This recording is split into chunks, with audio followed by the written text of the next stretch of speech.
Gubat tumira sina Rama, Sita at Lakshmanan nang ipatapon sila sa kaharian ng Ayodhya. Sita, mahal ko, ang tadhana ay dala sa atin sa madidilim na kagubatan. Ngunit ang puso natin ay magkasama at walang takot. Mahal ko, hanggat magkasama tayo, wala akong takot. Ang mga pagsubok ay tila kuminang sa ating mga mata. Sabay nating tatahakin ang landas na ito. Habang sila ay nasa kagubatan, isang kakaibang babae ang bumisita sa kanila. Ang babae na ito ay si Surpanaka, isang prinsesa mula sa kaharian ng Lanka at kapatid ng hari ng mga higante at demonyo. O magiting na prinsipe, humahanga ako sa iyo. Buksan mo ang iyong damdamin at tanggapin mo ako bilang iyong asawa. O maganda at matapang na binibini, nais ko magpasalamat, ngunit ako ay may asawa na. Si Sita, ang aking prinsesa at aking minamahal.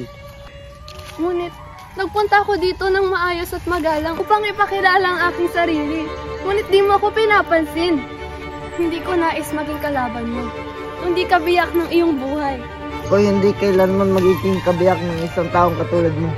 Kung hindi mo ako tatanggapin, ipapakita ko sa inyo ang aking galit. Hindi kami magpapatalo sa iyong karahasan, Surpanaka. Makikita nyo! Ito ay simula pa lamang! Hindi ko kayo papatawarin!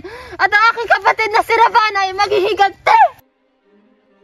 Pumunta si Surpanaka sa palasyo ng kanyang kapatid, si Ravana, ay inuulat ang nangyari sa kanya.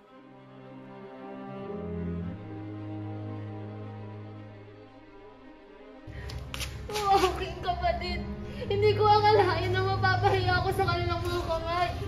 Pinuto nila ang aking mga tenga at ilong. Tinangka ko namang makipag-ayos at ipakita ang aking malasakit. Ngunit si Sita, isang magandang babae, ay malupit na tinanggihan ng aking alok na gawin siyang asawa mo. Si Sita ay naglakas loob na tumanggi sa aking kaharian at sa aking pagnanasa. Isang insulto ang ginawa sa akin, Sita, at hindi ako papayag. Kailangan ko siyang agawin at maghiganti upang maghiganti at ipakita sa kanya na hindi siya makakatanggi sa akin. Si Ravana ay naglalakad sa kanyang palasyo. Mukhang galit at may pasya sa kanyang mga mata. Ang kanyang tagapayo ay lumapit kay Ravana. Si Ravana tumingal at nakita si Maritza. Ako ay hindi matitinag. Si Sita ang aking magiging asawa at walang makakapigil sa akin.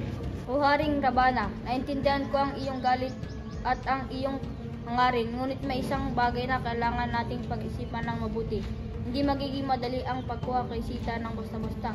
Siya ay nasa ilalim ng proteksyon ni Rama at Lakshman. Ano ang dapat kong gawin, Maritza? Mayroon akong isang ideya, o hari. Hindi natin siya makukuha ng direkta.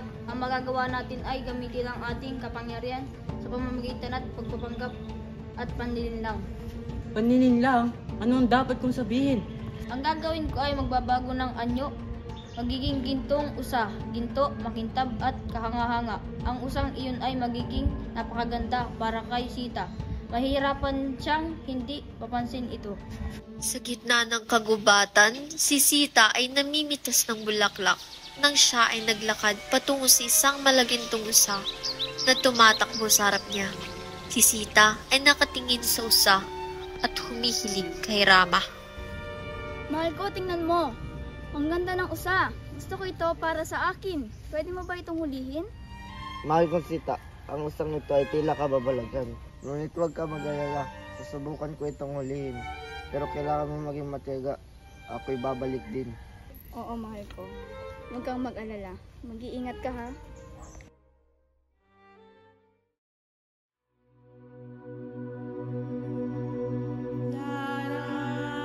Lakshmanan, baka may mangyaring masama kay Rama.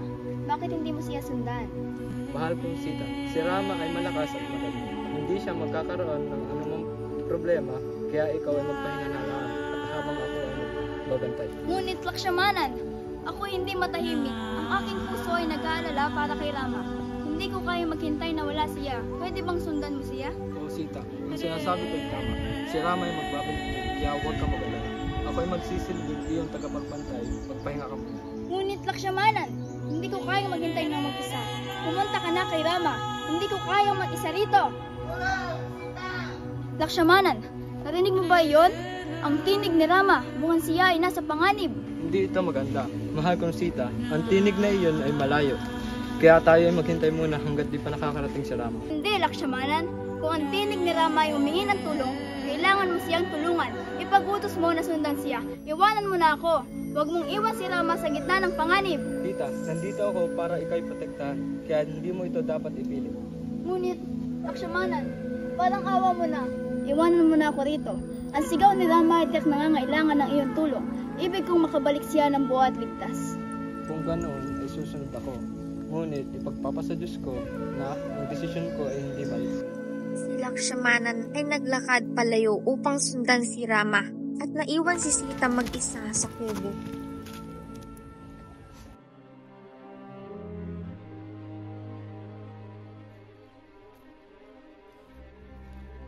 Sa Sita, ikaw ang aking tadhana. Walang sino man ang makakapigil sa akin. Hindi mo ako maaagaw mula kay Rama. Hindi ako magiging asawa ng ganitong uri ng hari. Si Ravana ay sumakay sa isang karwaheng lumilipad sa himpapawid. Ay may kasama ng nakadena si Sita habang sila ay dumadaan sa kalangitan. Si Sita ay patuloy na umiiyak. Rama! Lakshmanan! Tulong! Ilang araw ko nang nararamdaman ang sakit mula sa pagkakagapos. Aking mahal, asaan na kayo? Sila ay lumilipad. Isang malaking agila na tinatawag na Jatayu ay dumaan at narinig ang mga sigaw ni Sita. Lumapit siya sa karwahe. Anong ginagawa mo, Ravana? Huwag mong hinaharangan aking dinadaanan sa tayo.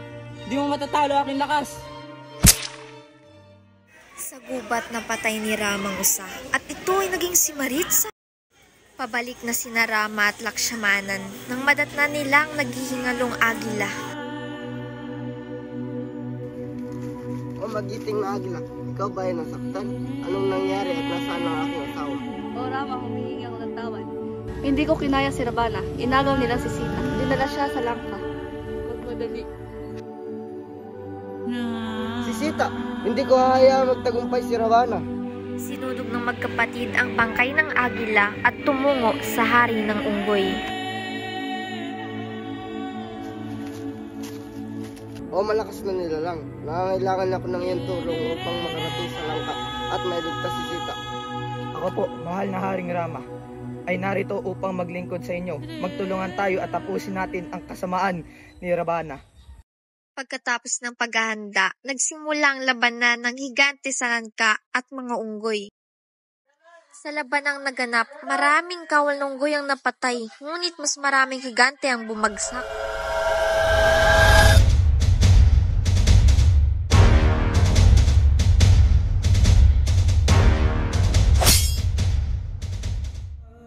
Pinarusahan mo ang minamahal ko si Sita. Wala ka ng karapatang mamuno pa. Tumakbo agad si Rama kay Sita. Nagyakap sila ng mahigpit at nagsama ng maligaya.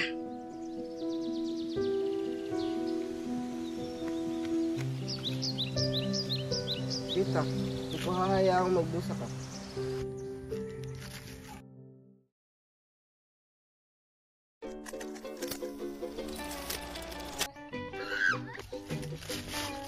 Ay, ba't ka naiyak? Sita, mahal ko. Mahal niya daw yung Sitaw. Tadhana ay nagdala sa atin sa mga madidilim na kagubatan. Iyak! Ngunit nagpunta ako.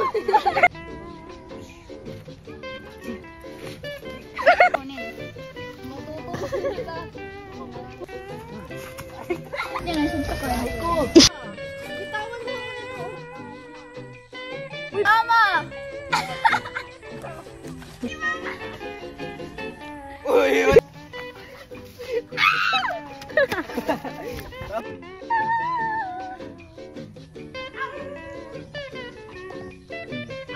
Magiting na prinsip.